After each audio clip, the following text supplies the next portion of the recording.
Right, so welcome to Carite. This is a bit of a different video, more of an in-depth look into the business, into who me and Craig are. We're going to touch on some topics going forward. It's going to be a bit more of a podcasty setup, as you can see. So a bit more of the behind the scenes, as we mentioned, a really good in-depth, detailed, and hopefully a very enjoyable, fun, just a bit of a breakdown and and cover some interesting topics, isn't it? Just try and give people a sort of an honest view of what goes on and what can go on and how certain things work and stuff like that at the same time. Yeah, I think it'd be nice to do that, give people a proper sort of perception of what actually happens and how it happens. It's all about bringing sort of clarity to people and hopefully someone finds it useful. And value certainly is the main definitely. thing. Firstly, Craig, introduce yourself. Who are you? How long have you been in the business? Right, yeah, hi. So I'm Craig Applegate. I've been with Carite for 4 years last month. I'm operations director now of the business. This will be my 4th year. That's me in a nutshell. So I look after the operations side of it. I oversee the sales side, but I involve myself in a little bit of the buy-in, but you know what the website's doing, finance setup, after sales, day-to-day sales aspects of the business, part exchanges, and oversee the service centre as well. So the overall sort of performance and efficiency of the service centre. It's quite a lot. It can be sometimes, Thomas. Yeah, it can be. I've seen that stress face many a time around a business. My name's Tom. I'm the creative director for the business, so less hands-on than Craig, I guess, in that sense, but more... Equally as important, though. Well, yeah, equally as important, so more of the flamboyant fanciness around camera, socials, website, just advertising, making sure everything's pretty much as good as it can be for the early part of the journey, I guess. You're more of the central end part, aren't you? I'm more of the initial customer journey, getting them in, just making sure. Yeah, I guess my role probably starts with a customer when they actually enter the business, whereas your part starts way before that. Get them in. Yeah, yours about trying to attract them to us and create a digital presence, I guess, isn't it? Hence this, I guess. So just a brief, just want to touch on the business very quickly. Yeah. So we obviously work for Carite Limited. We're based down in Swindon and Wroughton. Yeah, the village. Business has been here for 7.5. It must be coming up to 8 years 8 in years April, now. I can imagine. Yeah. I should say I've been here for about 6.5 now, I think. Yeah, fine. But about that long. You were way before me, weren't you? Yeah, about a year and a half. Yeah, and I know because it was a 6-year deal, wasn't it? The month the lease was on, I think 5 or 6 year. Ooh. I'm pretty sure it's 8 years this year. It might be 7, but I thought it was 8. Okay. Yeah, I think I was a year and a bit in. Could be wrong, but it's 7 or 8. It's 7 or 8. First employee. Yeah, fine. Yeah. Yeah, so this is where where we are today, I guess, so over the last 7-8 years has been exponential growth within the business, but all very localised and centralised to this business. So when Carite first opened its doors, we didn't have a service centre. It was just Tim and Nathan, who were the original founders of the business. It was just their baby to run, and then I jumped on board. I knew Tim and Nathan from years past when I used to serve them at a bar and a restaurant. We took Sam, who's now the service manager on, who is the second employee. Yes. And we opened the service centre, and I think that's when the floodgates opened for the rest of Carite. That was a really big cog in the wheel. Yeah, for that side of things, because of course we can prep cars on site. Yeah. So that was the main idea, wasn't it? So that we could the whole idea around the business be self-sufficient. Yeah. So I guess that was a big move and a clever move. So it means we can set the standard and keep to it, doesn't it? Yeah. Like we haven't got to rely on anyone else's and have any awkward conversations and stuff like that. We set the standard, we adhere to it, we prep all the cars before they go on the forecourt, and we control as much of the business as we can. We just need paint and that's the only thing we don't do, isn't it? Yeah. So we don't do paint on site. We have someone that comes to site to do smart repairs, and we send them to a reputable body shop if they need any sort of larger jobs doing, and alloy wheels and stuff like that. Yeah. And we have a specialist come around exactly. And we have a specialist come around to do paint and stent removal, but otherwise fairly self-sufficient. And I think within the last 18 months has been probably the main and biggest shifts in the business. I think since we've had a really big turning point over the last 18 months, haven't we? Would you Massive, expand? really. Yeah, I would say so. Massive with everything. Like the business tries to grow smarter every day, doesn't it? We do always have really, really good productive conversations about how to get better at stuff. And so the last 18 months it's been big when we launched UK Motor Buyer, so we can control the purchasing, so we don't have to rely on outsourcing. We still do, obviously. We have our affiliates where we get main dealer part exchanges and part exchange to retail cars. But UK Motor Buyer was launched so that we could actually source cars off a private individual, buy them in and control it from that side of things. The service centre's changed massively since we moved Sam into the service manager position, so he can manage the desk and all the bookings, and really just the structure of the service centre, so that the guys that are in the workshop are focused on, clocking in the hours basically. And how many are in the workshop now? So 3 full-time techs, and Danny's a junior tech. She's full-time, but she's junior tech. Yeah. And sales, we've now got. Sales, we've got. Me and Jack, isn't it? But we all sort of dabble if we need to. Yeah, we've got Ash, Rob. I guess they got to be accounted in. Oh yeah, Harry, Rob obviously is our valeter stroke detailer. Yeah, he did, because he applies the ceramic and does the valets, and sort of quality control for when cars come in to the showroom for photographing. And Ash we've just taken on, looks after primarily the forecourt and sort of odd jobs and stuff like that. So very, very busy and self-sufficient outfit is the idea. Yeah. But a lot of those steps have come on in the last 18 months, and we've probably increased staff from probably 7, 8 to 13, 14 people in the last 18 months. And within the next 6 to 8, we'll probably have to increase again. Yeah, I think so. Our hand's been forced a little bit. We've had some really good changes in the business, as Craig mentioned, but we bought the site 18 months ago. So Craig mentioned that it was a lease with the option to buy, so we've just taken on the site. They came with the 2 houses that are just sat back on the other side of the showroom there. They're fully renovated. We've actually just come to an acknowledgement that Tim's going to sell them off. So so they were going to be derelict, sold. weren't they? Basically, one of yeah. them was storage, and the other one someone lived in it. Yeah, it was derelict. So they're done now. They'll be sold. We think I think that's the plan anyway, and so that'll help the business grow again. And we've took on the lease next door now, which came a bit soon. Yeah, a bit sooner. Well, than it's the wrong time of year, isn't it, in a sense? Yeah, we hadn't planned for it, had we? No. But we couldn't really plan for it, because every time we had a discussion about getting the option to take over next door, it was whoever was, the guy that was over there before was quite set and happy, wasn't he? And then one day, all of a sudden, it was, look, he ain't happy no more. No. Do you want it? So reflection of the times in the trade, wasn't it? It's not easy for. But we had to make that move. You'd forever regret. Oh, you'd kick yourself if you didn't do that. Literally next door. It literally is just behind there. And how many cars do you have? Well, how many have we got on at the moment? So we've probably got 25 cars on there at the minute, including the sold cars. Yeah. And the chap that owns it says that when he was pinching inches, you could get 50 cars on. Cool. But I reckon we could get 30, 35 nicely dressed out there with the sold bay as well. So it's an extra 35. Oh, it almost doubles the shop front. Yeah, so it's mass. So we used to cram 30 odd cars down here, and then have 7, 8 cars up the gravel on the side. So it almost doubles our capacity to sell. That'll be slow and steady. Wins the race with that one. Just slow increments. Yeah, just steady increments to make sure that we can facilitate the entire journey, really, because it isn't about chucking 30 fresh cars out there. You've got to have the money to do that, the prep process to get them ready, you've got to be able to valet them all, you've got to be able to photograph them all, you've got to be able to advertise them all, you've got to be able to sell them all and hand them all over, and it's quite a big move, that. So that's our focal point for the next foreseeable, I guess, really, just to make sure that's up. And I said I would like, if you did it incrementally, if you were gentle with it, you would like to see the portfolio double by the end of the year, I would say. That's what I would suggest. If you could start making moves now to plan how you're going to increase ability to buy stock, then buy the stock, then, like I say, tick all those other boxes in the journey and get it facilitated, then it could be a game changer for us. An absolute game changer. So 2024 is going to be exciting for us, I think.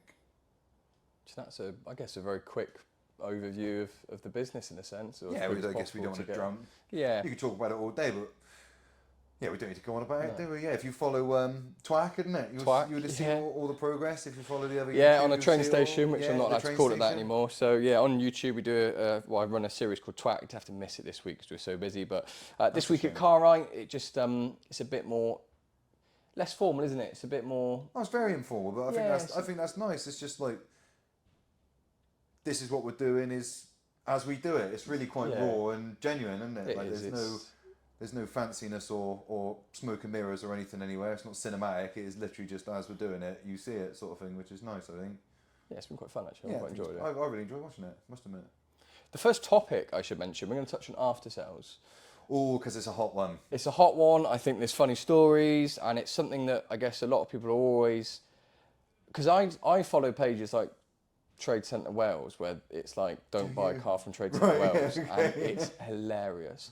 And it's more This the isn't going to be like that. No, I know that, but it's more the enjoyment of like, I don't know how to say it. It's like the stories of stuff goes wrong, but it always, I find it mad how obviously they just don't deal with it in a positive way.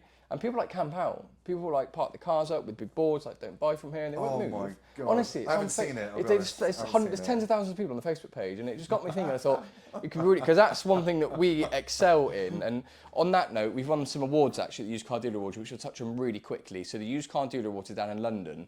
They are the biggest really awards ceremony for anyone in the motor trade really. Any UK dealership can be nominated through, there's a very stringent process that you have to go through.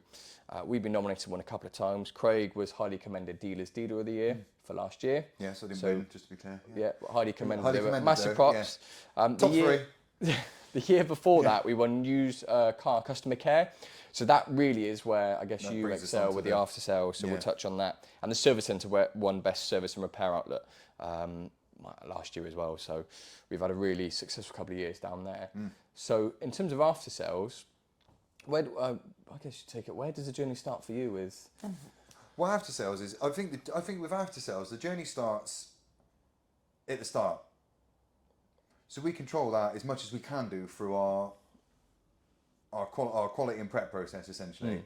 But it doesn't mean, even though we've got a very good and stringent prep process, we obviously can't prepare for the unforeseen. Yes. No one's got a crystal ball and it happens. But so after sales is a really, really tricky business. If you want to get it right, and there's a difference between getting it right and just sticking your hand in your wallet. So to get it right, the best chance you've got to get it right is prep the cars properly, arm yourself with a good ethos, and partner up with a good warranty company. I would say those are the components for setting yourself up as well as you possibly can do with after sales. Yeah, after sales is very difficult because obviously everyone's expectations are different. Do you think people are uneducated when it comes to? Yeah, they're uneducated, but I mean, not in the sense that they're ignorant to it, but uneducated because it isn't, they don't know, do they? Who knows really how after sales works? All you know as a customer, and all you care about as a customer is you've bought, say, a car for 10 grand. It might have cost you 5 years to save that or whatever. You bought a car for 10 grand and it's gone wrong. That's all you care about. It's gone wrong. If you can have a little bit of understanding of how people are trying to help you deal with it, then that's better. You've got to set an expectation that if a car goes wrong, and I wouldn't try and make light of it in any circumstance, whether it's a minor or a major fault. It's horrible. It's a horrible experience for a customer to have, but it does happen. It can happen. It will always happen. And I think we're one of the best at getting on with trying to get it sorted as fairly and quickly as possible. That doesn't mean that there's a resolution while they're on the phone. That doesn't mean a blank check is written. It doesn't mean anything like that. So we've got good processes in place that are partnered with a good warranty that help the customer get the car recovered if necessary, fixed as quickly as possible, as efficiently as possible, and as fairly as possible.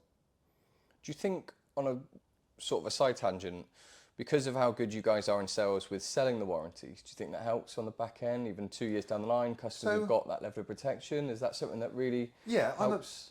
I guess so, because I'm a big advocate of warranties, and I do think genuinely, with the way modern cars are now, like we had an experience earlier, didn't we? For example, bloke bought a 19-plate caddy van. He's had it a month. Bearing in mind, the guy we bought it off is a friend of the owner of Pebbley Beach.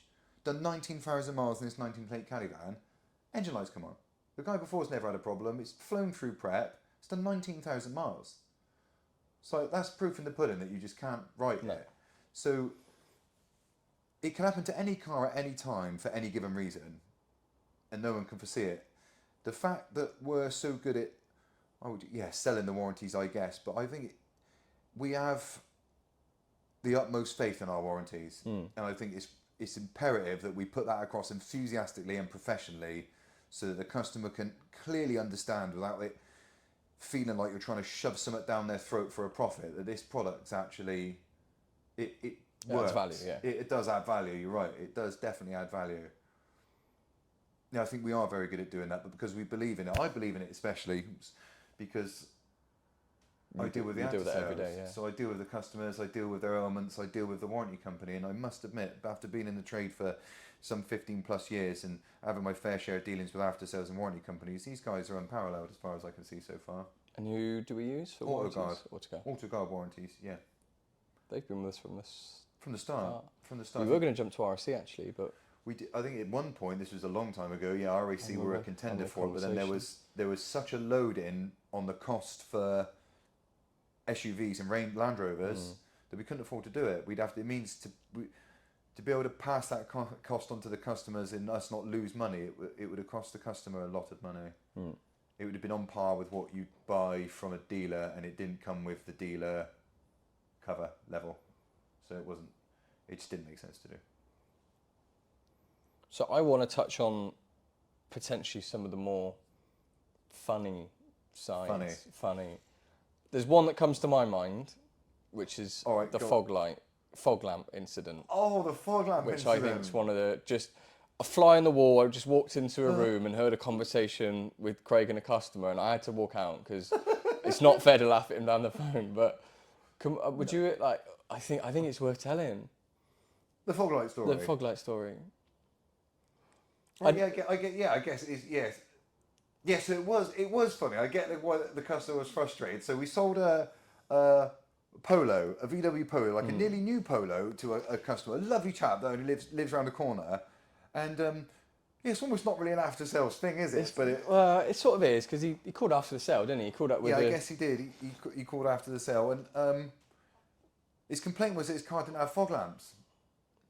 He was quite excited on the phone, so I said, "Look, I checked the spec for you. Yeah, we've not advertised the car with fog lamps. It definitely don't come with fog lamps." He said, "Well, you should have told me the car didn't come with fog lights." I said, "Well, I'm really sorry, but all the specs listed like really clearly. If I went through everything the car didn't have for someone, I'd certainly bore people to death." His rebuttal was, "But you wouldn't have bored me," sort of thing. So I thought, fine, how am I going to resolve this? I don't really know what I can do or say. So I said, "Look, if you pop down now, let me have a look, and I'll check the car over for you." And it was foggy outside at the time. So his response was, "Well, I can't bloody pop down now, can I? Because it's foggy outside. I ain't got no bloody fog lights." I said, "Silly me. Sorry, like what a stupid thing to suggest. Obviously you can't come down at the minute because you've got no fog lights this foggy. Sorry, yes." Pop down when it ain't foggy. I'll have a look for you. I've never understood fog lamps though. All they do is reflect back. I've never had someone so passionate about a car not having them. Because at first I almost thought it was a bit of a joke, but it clearly wasn't. He was really, like I said, the guy was really passionate about the fact that his car didn't have fog lights. I've never really experienced that before, so it caught me off guard a little bit. I suppose that's why I suggested him come down in the fog without any fog lights, which added to his excitement. Yeah. But he did come down, and we bought him some ultra high beam bulbs for his standard lights. So it wasn't after. So actually, there was a resolution to the end of it, really, for the customer, wasn't it? Well, sort of, I guess. Yeah, I bought him some halogen lights, but we bought him some Osram high intensity ones. You know, because it didn't have fog lights. There was no recess in the bumper for the fog lights. Yeah, what do you want me? I couldn't do any. Yeah, there's nothing we can do. We can't wire in fog lights, I guess.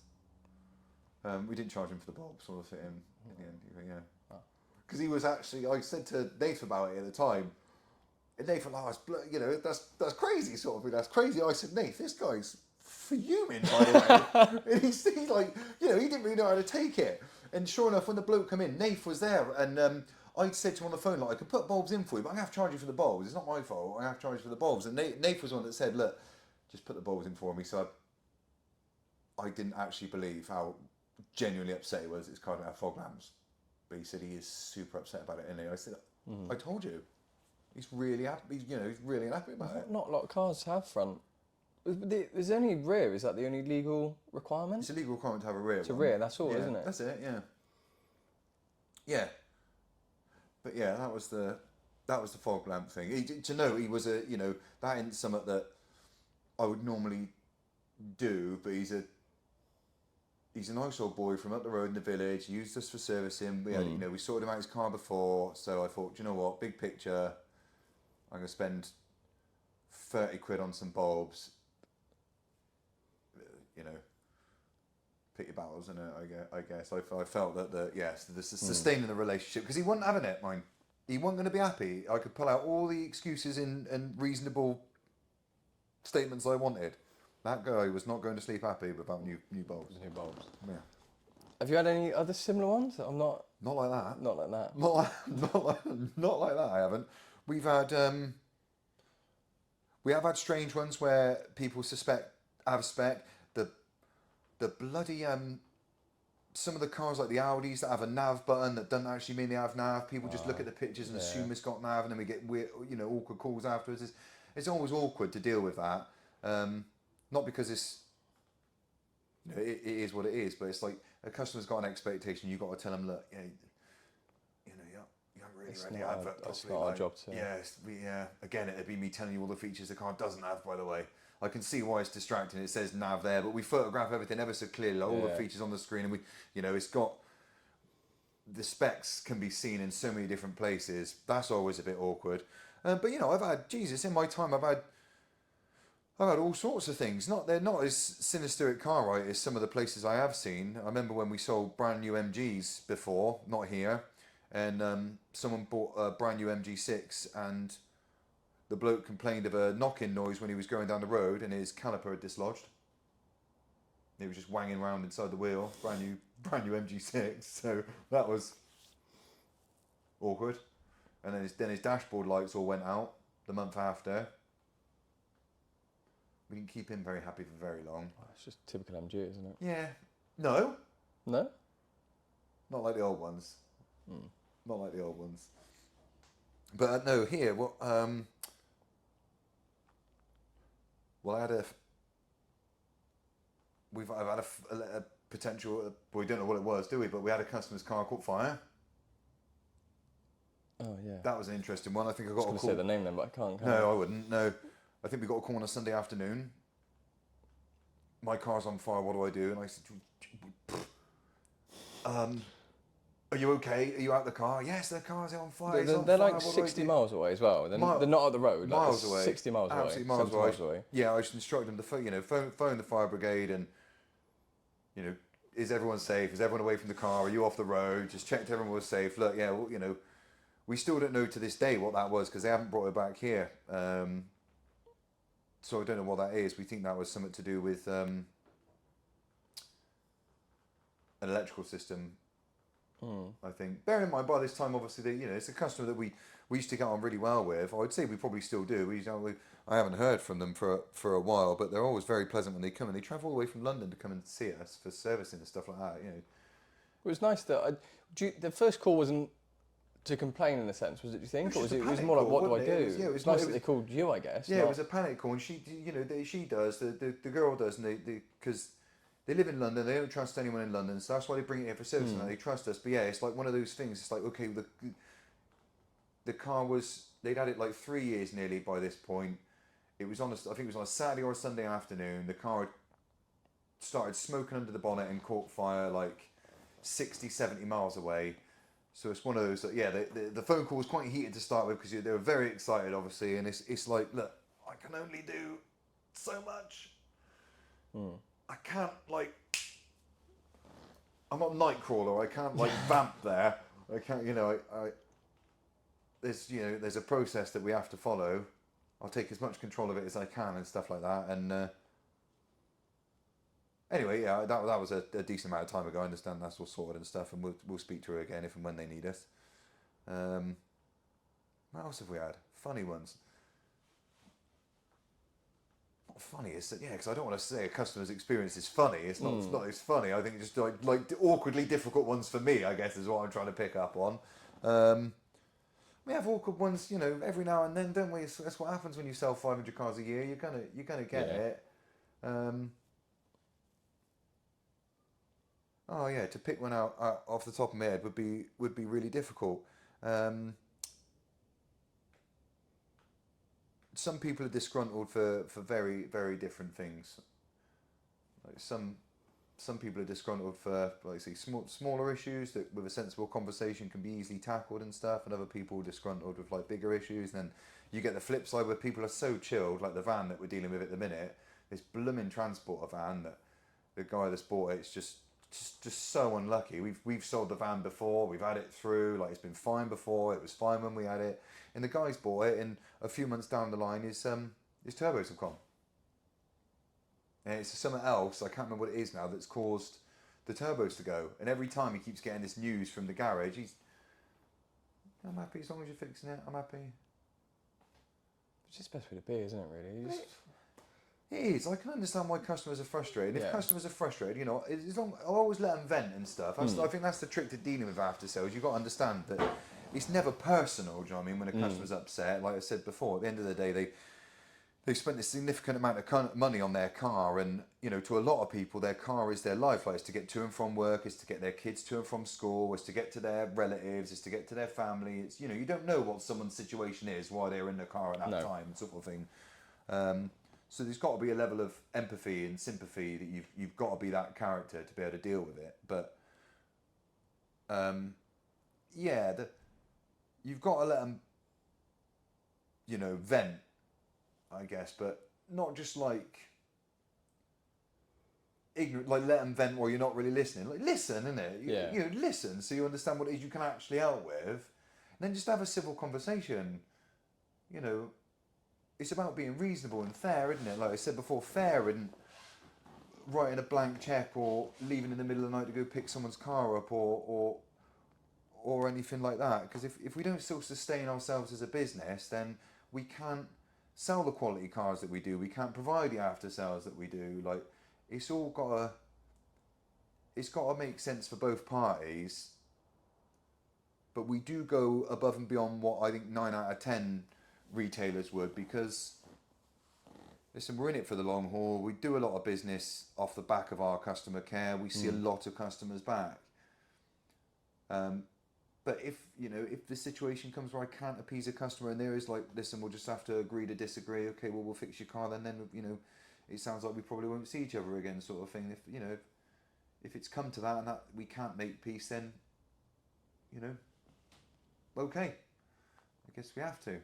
We have to draw the line somewhere.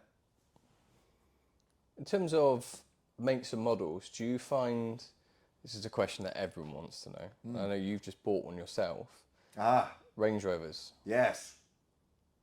good or bad?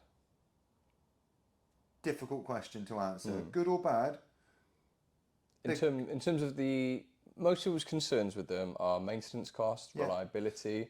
Do you deal with many Range Rovers back with claims, or are they quite sensible? You do, yeah? Sometimes, yeah. Like, and because I think Range Rovers are good cars and they're bad cars. Yeah. So they are both. It is proper roll of the dice cars they are. You could either be happy for 60,000 miles in a Range Rover, or you could be unhappy every 1,000 miles in a Range Rover. They're one of, I think, because they got so many different systems on and stuff like that. There's just more to go wrong on them, but when they go wrong, you know, they're expensive cars. So when they go wrong, the bills aren't low, you know, and they're much more complex of a car than, you know, your average day to day. So there's definitely more that can go wrong. They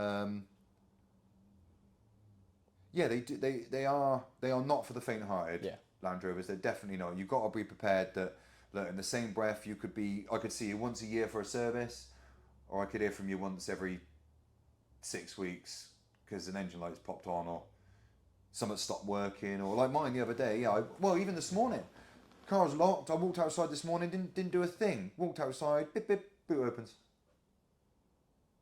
Just by itself. Just opens. On my old Range Rover, the side steps they would come in and out as they pleased. Sometimes one would come out, sometimes both of them would come out. Just quirks of the brand. Yeah, and I had my last Range Rover for 16 months. Never had a problem. Tell a lie, thermostat. I did the thermostat. It was like 90 quid. Did the thermostat. No other problems. Did like nearly 20k in that car. Sold it to our customer, didn't we? He literally had a problem within the first week. Can't write it. And I'm like thorough with my cars. I use OE oil, OE parts, like. You had James French to the big I had service. James before you French sold it, to didn't you? big Yeah, service. James, 400, big shout out to 600 James French. something. Then mint. Oh well, yeah. I had a major service done, transfer gearbox oil and all that, and all the software and that. Then yeah, it's about 1,200 quid. Like yeah, so I don't skimp on it. Yeah, and the car I had Land Rover history. The one I've got now had a replacement engine at 3 years old, 18,000 miles. Which we have seen. Like, so when they go wrong, they can go wrong catastrophically. Yeah, and an engine for them is like, well, the Land Rover unit, I think the bill's like 15, 16 grand. It's a big old, and you know, to be completely honest, we have seen it a few times, haven't we, with that Land Rover engine? We've seen it in the XJ. I was going to say Jags. Tim's Land Rover did it locked up. You have heard it with them. I think there's some with the earlier ones. I think the like the ones that I've got, like the pre-facelift, I think it's something to do with the oil pickup or the oil pump. Something happens and they basically just starve them of oil, and they just lock. That was a customer. She phoned me up I can't believe I forgot about that. Less than happy, and she said my car's just skid to a halt on the dual carriageway, and the engine just locked. You could see the skid marks on the road. Engine just locked, 4-wheel lock. So they're not for the faint-hearted. Yeah. But when they're good, there ain't nothing better. I've still got one. Yeah. I find it hard to justify why, because I start talking like this to people and they're like, why would you? What? Well, yeah, but, you know, to every problem, there's a solution, isn't there? Yeah. Like the Land Rover thing, yeah, how unfortunate and ridiculous, but luckily the guy had, it was still under Land Rover warranty. He didn't pay a penny for all that. He only had a brand new engine. And it's done 60,000 miles since that, and there's no sign of it happening since. And touch wood, I won't get it either. So it's like one of those. And if you speak to James French in particular, like they'll say the same. They are a roll of the dice. You don't know what's going to happen when it's going to happen. But with Land Rovers, you should be prepared for it to happen more often than you would another car. Right. Yeah, like an everyday car or anything else. Yeah, they are just quirky. They've got character. I like them. They're quirky. Yeah. So Land Rovers, yeah, be prepared. Like I said, there's a solution for a problem, even if it is something as catastrophic as an engine. No, there's still a solution for it. But the likelihood of it happening is increased on the Land Rover product, I would definitely say. They are more expensive to repair. They are big old lumps, so they can be quite expensive to run. But listen, when they're good, they're great. I love mine. And I think they're good value. They are now, at the for minute, certain, aren't to they? a certain point, yeah. Which I think we'll touch on next episode. We want to talk about buying, don't we? I think, and yeah, we talked about the that. selling Didn't process. We? Talked about from buying and the selling. Consumer selling to us buying, but I think prices would be a big point, and certainly Jaguar Land Rover or the bigger SUV market would be something we want to touch on. Yeah, just to sort of talk about the expectations that are in and around. You know, how people come up with their values and stuff like that, and how it's well, yeah, no, listen, not unjustified all the time, but just to give some insight to it, because like I say, people don't know how it works behind the scenes, do they? But yeah, just to talk about the valuation side of things, why there's a differentiation between trade and retail, why it looks very significant sometimes, how book drops work, how depreciations work. There's various different elements that play on how much a car could be worth, or even if it's one you want to buy. Yeah, you know, and that's things like that are proof in the pudding. You wouldn't, in this day and age, you probably wouldn't want to buy a Land Rover for peak money. And there's always a sensible margin built in. So if you part exchange your Land Rover for like 15 grand and you see it up on the dealer's forecourt next week for 21, don't be surprised, you know, that sort of thing. But it's justified. You know, you can easily justify that. It'll take 140 days to sell. Well, it could do. And look, if you sell me your Land Rover part exchange and the engine blows up 2 months later, I'm not phoning you up for a chip, am I? No. You know? After sales in reverse. Yeah, that's it. Yeah, you know. Have some of that yourself. And we've seen it, haven't we? We've seen it. But yeah, we can talk about that next week if you like, yeah. I think that was it for a good after. I think we touched on some. There's one I wanted to mention actually, which was a Jeep, which I found quite funny with a leaky roof. Oh my God! So you found it funny. Everyone finds these funny because it's me that's dealing with it. I found it funny because what Jeep was it? A Wrangler. So it was one where obviously the roof comes apart in about 1 million pieces, and we had an issue where it wouldn't stop leaking. And I remember speaking with someone in Jeep, main dealer in the service department. I said, "Can I ask a really stupid question here?" I said, "Are they ever waterproof?" And the guy, he didn't hesitate, he just went, owner's manual, page something. He said on there it will state this vehicle there. is not fully waterproof. It's in there. I couldn't believe it. It's in black and white in the Could owner's not believe manual, it. would you believe? And yeah, that car, oh my God, what a absolute rigmarole that was. That went on for months and months and months. We'd sort one leak, water test it, wouldn't we here? Oh, just be out there with a hose. We put gallons through the bloody thing with a hose. And the then, water bill must have been... give the customer the car back. And on the phone again the next week, there's water inside, but in a different place this time. I'm like, Jesus. Yeah, and then in the end, how many times did we give it back to Jeep? 2 or 3? Yeah. Spent thousands. What? How much do you want to disclose? I think it was a lot, wasn't it? Thousands. We spent thousands on the car. We renewed all the seals around the around the doors, around the roof, around the windscreen, around the rear hatch. We replaced the seal on the scuttle on the windscreen. I think we might have even replaced the windscreen. I can't remember. We had the doors realigned. Mad, wasn't it? Yeah. But those you mentioned about Range Rover, those give you a massive margin in as well. I remember we bought the thing. We had a massive margin across it. Well, the Jeep? Jeep, we went, happy days. Yeah, that'd be a good one. We didn't see a penny out of it, did we? No. This is it. You can have a look at it. You think, great, got 5-6 grand margin across this thing. Oh, we ended up with nothing. Yeah. Nothing. Probably lost money. Especially if you factor in the amount of times I had to go to the customer's house to pick the thing up. The water bill probably quadrupled overnight because of the blooming thing. Yeah, it was crazy. In manpower and logistics and fuel alone, we probably lost money on the thing. It was crazy. And even Jeep couldn't put it right. And in the day, he said, look, Craig, if this comes back again, I'm telling you, it's just how they are. Like, we can't.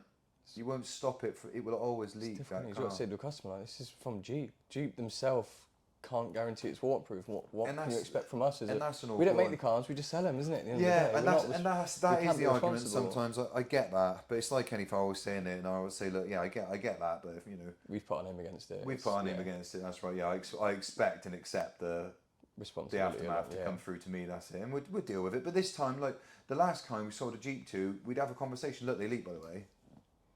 They said, what do you mean? I said, well, they leak, by the way. Just before you part with your money. Yeah, just like, look, it's in the owner's manual. Look, they can do. Look, there's nothing, they leak. I think that was the story that Tim told me about. Was it his brother or someone bought a brand new Lotus? Brand new Lotus, some or other. Brand new, mind. It leaked. He took him out of Lotus, so it leaks, and the salesman goes, yeah, they do that.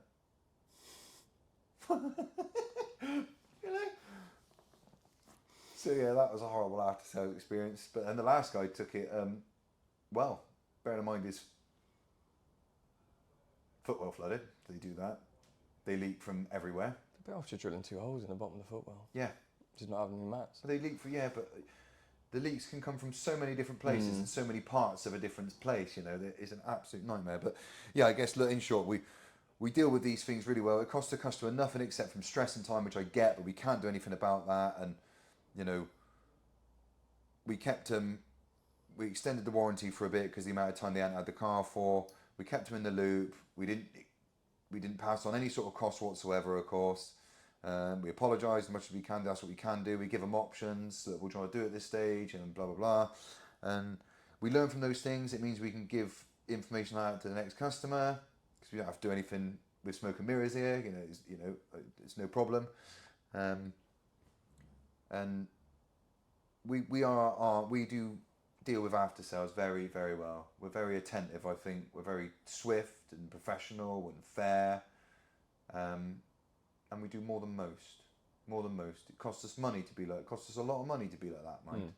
And it does, genuinely. But we are big picture thinkers. We are customer focused people. We want to be in the industry for the foreseeable. And yeah, in some cases, I think that we could probably, in our rights, say no to this. It's going to cost us 600-700 quid to do, and we are within our probably legal rights to say no to doing that. But we'll never see that customer again.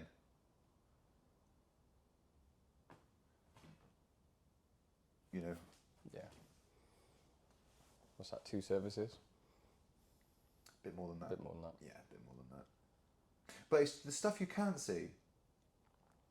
Like who he tells and how he tells exactly it. That. You know? Word of mouth, especially in Rawton, we've got some really strong recommendations, go Oh word of yeah, mouth. quite, We've yeah. managed to. It extends across the country, that, to be honest, doesn't it? Like the guy that come up today, for example. That guy that come up today, that Jaggy Part Exchange was the one that blew up.